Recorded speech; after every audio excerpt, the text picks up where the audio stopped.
সাভার আশুলিয়ার হামলায় অঞ্চলে কর্মরত আমার সহকর্মীবৃন্দ যারা এখানে উপস্থিত রয়েছে, পাশাপাশি আমার পাড়ায় সংগঠন আশুলিয়া প্রেস ক্লাবের সকল সদস্যদেরকে জানাই আন্তরিক অভিবাদন। কারণ এই দুর্যোগময় মুহূর্তে আমরা ঐক্যবদ্ধ হয়েছি একটি প্রত্যাশায়, যে প্রত্যাশাটি দীর্ঘদিনেও পূরণ হয়নি।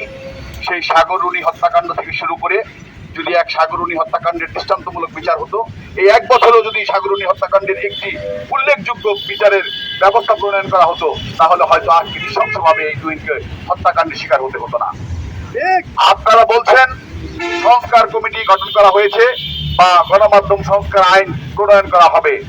আমার প্রশ্ন, এই গণমাধ্যম সংস্কার আইন কি গণমাধ্যম কর্মীদের গলা টিপে ধরার জন্য, নাকি গণমাধ্যম কর্মীদেরকে সুরক্ষা দেওয়ার জন্য, নাকি এই গণমাধ্যমকে তাদের স্বাধীনভাবে মতামত প্রকাশ করা বাধা দেওয়ার জন্য? একটি কথা বিনীত আকারে বলতে চাই।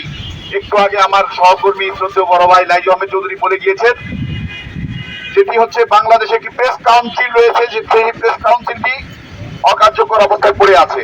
আমি মনে করি সেই প্রেস কাউন্সিলের মাধ্যমে যেটি করা দরকার সেটি হচ্ছে প্রত্যেকটি জেলা উপজেলা পর্যায়ে একটি শক্তিশালী কমিটি গঠন করা, যাতে সাংবাদিকরা নির্যাতিত হলে সাথে সাথে তার ব্যবস্থাপনা নেওয়া যায় এবং সাথে সাথে তার প্রতিবাদ করা যায়, সাথে সাথে আইনি ব্যবস্থা নেওয়া যায়।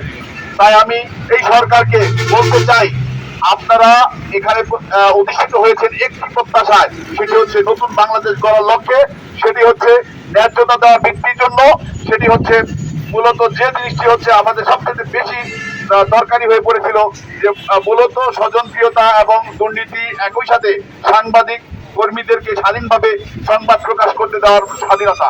সেই স্বাধীনতা খর্ব হচ্ছে। আশা করি যে কথাটি বলা হয়েছে 15 দিনের মধ্যে তাদেরকে আইনের আওতায় আনা হবে।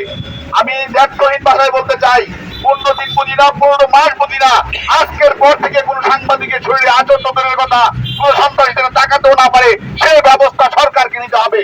তীব্রভাবে এর প্রতিবাদ জানাচ্ছি, একই সাথে দৃঢ়ভাবে দাবি করছি সাংবাদিকদের নিরাপত্তা বিধানের জন্য।